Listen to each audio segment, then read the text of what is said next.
Hi everyone, welcome back to my channel. My name is Em and this is my journey through cash budgeting.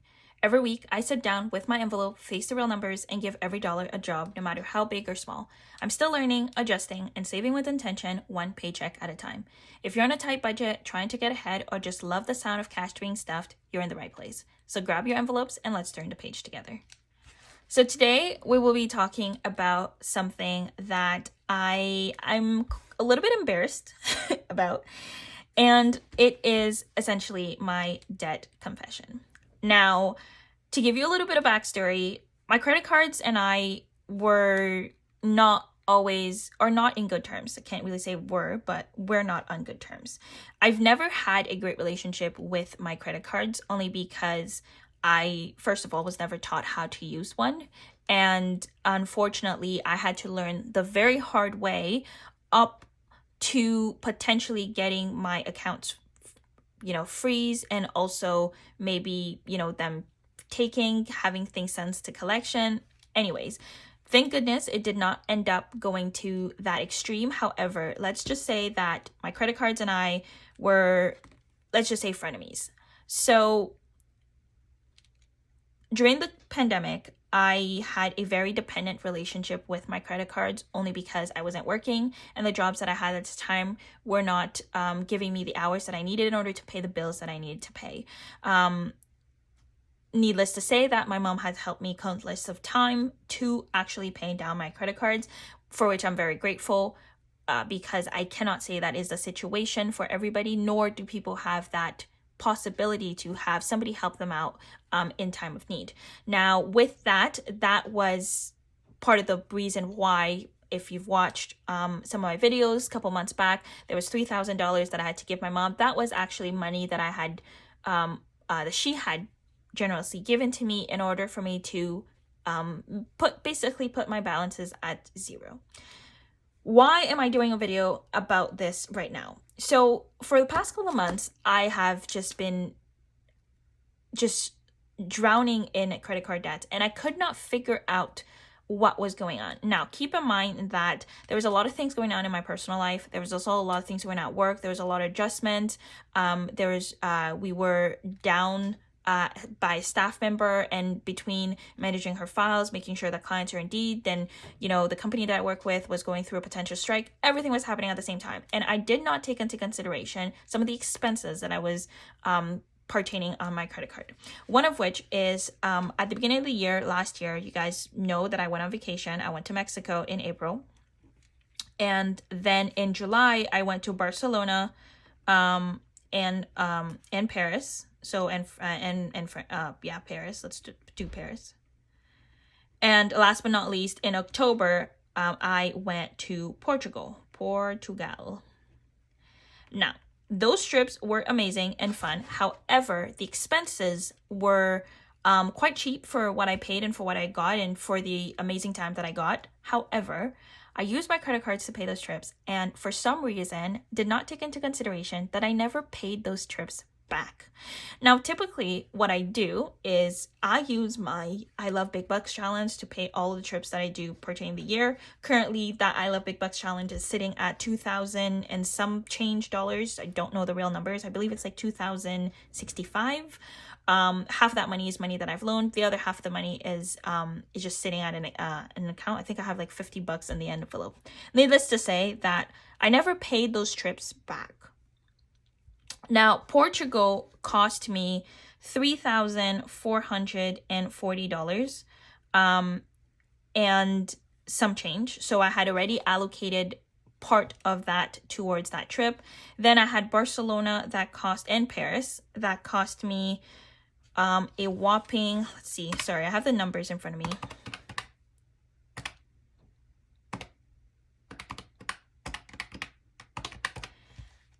$7,460. And then Japan cost me another. No, Japan's not in it because Japan's this year. And I'm gonna tell you how I was able to save myself from a headache from Japan in just a few minutes. Mexico actually cost me around $3,000.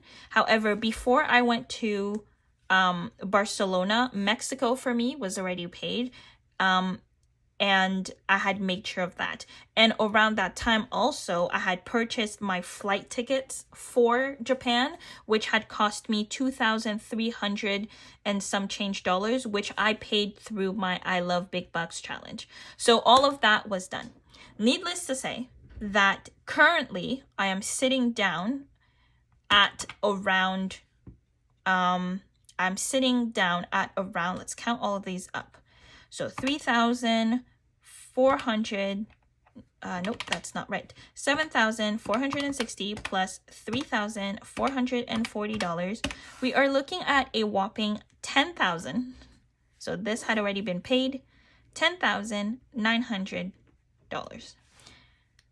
What is my max on my credit card, you may ask? 10K. Do you see the problem I'm working with? Do you see the problem I'm working with?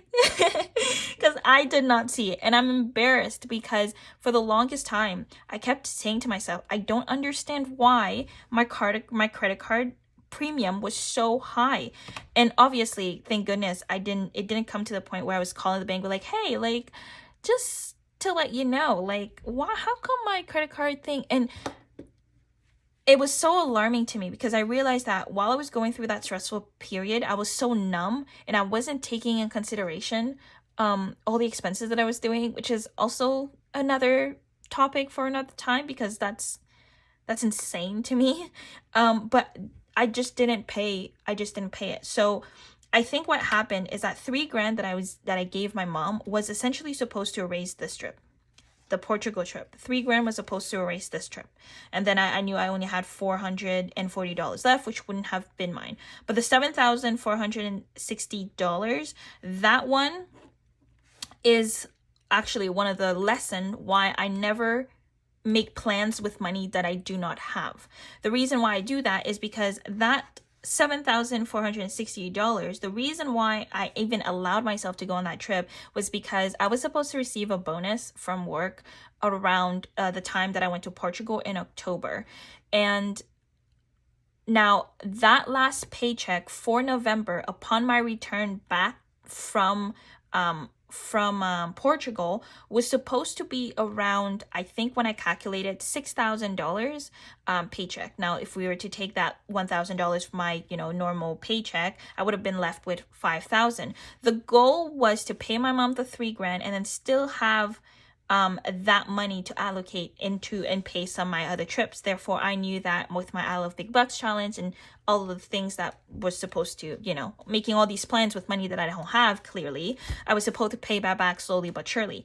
Well, let's just say that didn't happen. So what ended up happening is I made less. I think I made exactly how much I needed to make in order to pay my mom and then have the $1,000, which is like pay my mom and that's it. So when I realized that, I was like, oh shoot, but I was going through so much because, like I said, work was swamped, my personal life was swamped. So I just kept putting things in a back burner.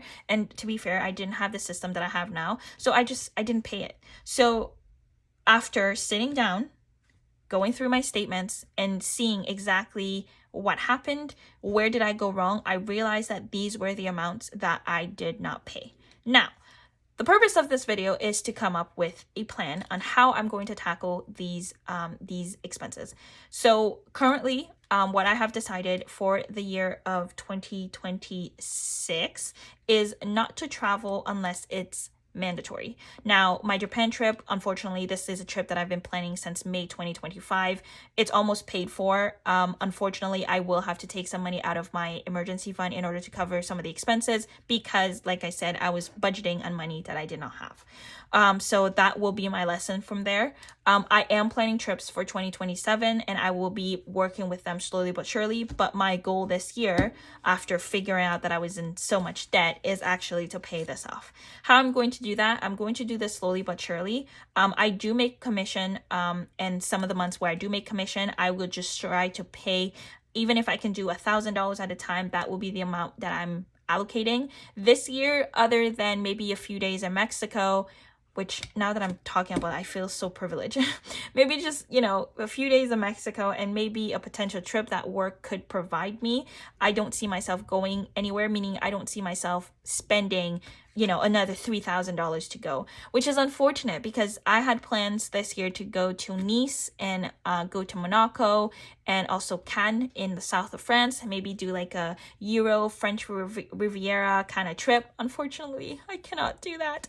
However, I'm not upset. I think this is just to give me a lesson to, you know, track down my expenses and also note them down, and at times where I'm frazzled or overstimulated by other things that are happening in my life, not to forget the finances that allowed me to enjoy the time elsewhere. So that is it for my debt confession. Now, I don't know if this has happened to anybody before or if this is something that maybe it's just me, I don't know, but I'm just still not over the fact that I don't know if I forgot or I just chose not to pay it. I can't even remember, because that period, let's say from like August last year to probably like November, it was such a numb moment. So much thing was going on, like I don't even remember. I think for me, it was just like go, go, go. And uploading those videos to YouTube just came like my therapy, because it was just like, okay, I can actually sit down here, plan my cash stuffing and show up for myself and plan for all of these finances. But I just kept forgetting that, you know, I've been to these places. Now, I am currently working on methods to not allow this to happen again. One of which is essentially just every time I go on a travel, I make sure that I have that funds, which a binder, my travel binder Revamp, will be coming very soon. So I have that, but yes, that is my debt confession. So $10,000, well, close to, let's say $11,000 debt on a $10K credit card limit. It's so sad. It's so sad. But I'm happy that I'm able to, I guess, realize the mistake now for it not to affect me later on. But this, trust me, is a lesson, and I will do whatever I can in order to not allow myself to have as much debt as possible, especially for something as little as travel. If it was like a car that I purchased, or maybe it was like maybe a sofa that I'm refining, like, you know, if it was anything else, I would understand. But like, come on, like travel, Emmeline, travel. Anyways, I thank you for sitting down and hearing me vant about my, you know, my debt confession and how I ended up owing so much. I don't know if this video is any insightful or anything, but this is my reality and my mistakes. I just wanted to share with you guys. I hope you have a wonderful day, a wonderful week, and with that, I will see you in the next one. Bye, everybody.